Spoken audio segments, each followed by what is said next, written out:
After that, though, we got a wide receiver core that's just loaded, especially now. Since they added Robby Anderson. And I mean, there was no position that gained more from Brady, in my opinion, outside of obviously Joe Burrow.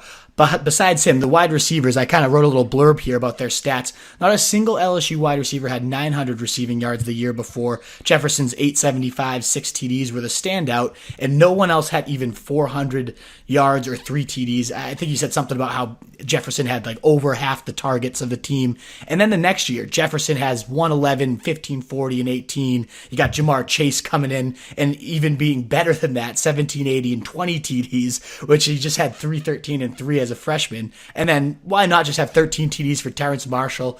It just was insane, the numbers this wide receiver unit put on, especially considering they really didn't have a whole ton of production the year before. So as a unit, before we kind of break into the individuals, why do you think they broke out so well under Joe Brady? How do you kind of unlock this upside? Yeah, I think, as much as people want to talk about Joe Burrow and all that, I mean, I think what he did with the receivers is his greatest achievement. And there's so many things. Okay, so you start with the fact that he did this idea for this summer of 10,000 catches he did with the receivers, and every receiver basically had to catch 10,000 balls over the course of the offseason.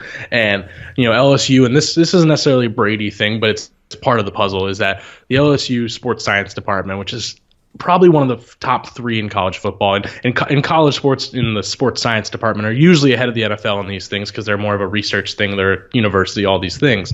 So the sports science department of LSU did this fantastic study on ocular dominance and how receivers, how a receiver, a defensive back, how their eye, they catch the ball better at certain angles because they see the ball better at certain angles, and how certain eyes work better for certain routes. And they actually use that into their offense to kind of learn basically how to best utilize players and their strengths and their eyes and all these things. So when Brady got a hold of that data and information, he just started constructing all of these just ridiculous, weird, bizarre drills. Like there was one where they were wearing like Batman masks as they caught the ball, or there was one where they'd have to like wear a mask and there was a sliding door and they couldn't see the ball, and the sliding door would open, the ball would come, and they'd have to catch it. I mean, they had to like run routes through the little the little crouch shoot, that you have to crouch to run through. They'd have to run routes through there. All these just kind of things that they were all about putting players in position that are actually game-like. So it's not, even though it doesn't sound game-like,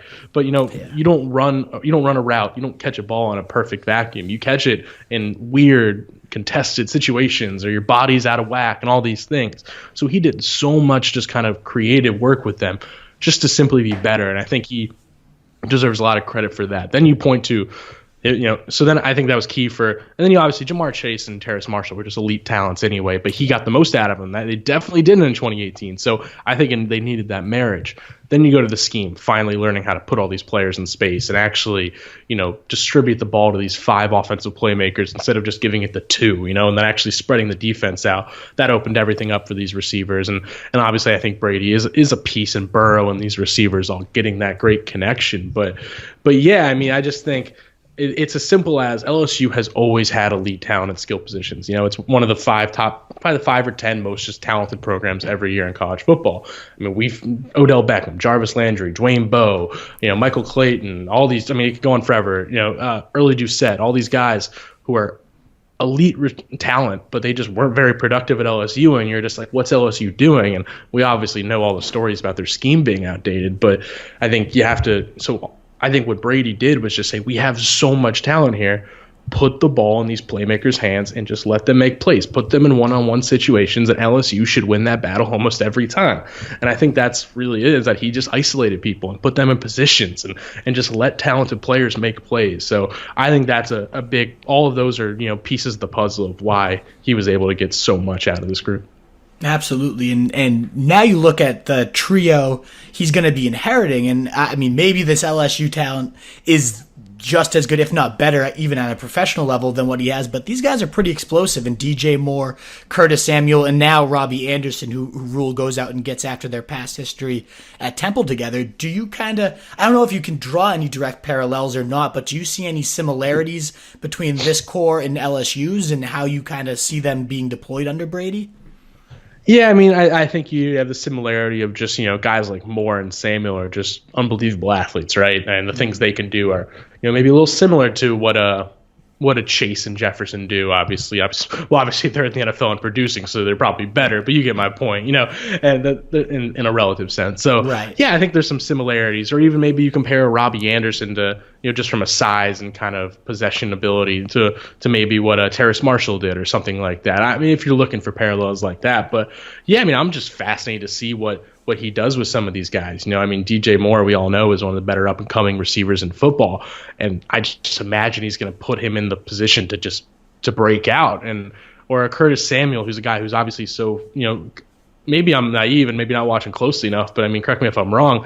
He's a guy who can play running back and receiver in a way. Yeah. So it's like, I mean, I'm fascinated to see almost like the same way he can use a McCaffrey, that he can kind of get the most out of a Curtis Samuel in that sense. So yeah, I mean, I don't even know if it's about parallels, right? It's just about what's your faith in him getting the most out of players and finding the best use for him. And that is what I always say is Brady's strength. So I'm sure he's going to get a lot out of him.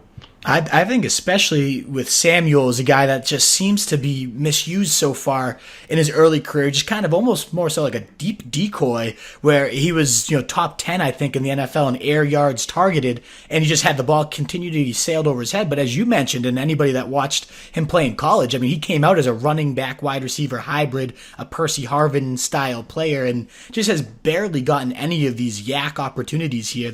And I'm very excited. We all know DJ Moore can do it. He's already been used in that way, and I'm with you. I think he breaks out the most of these guys, but in terms of who might see their own personal gains, I think it's going to be Curtis Samuel, as you mentioned, has not been used as a running back nearly as much as his skills would allow, and if Brady's as good as molding to his talent and using these guys, and you bet speed and space over and over, that's a guy that if you can get him into space, I think we haven't seen even close to what his ceiling is. And yeah, Robby Anderson too, again, speed.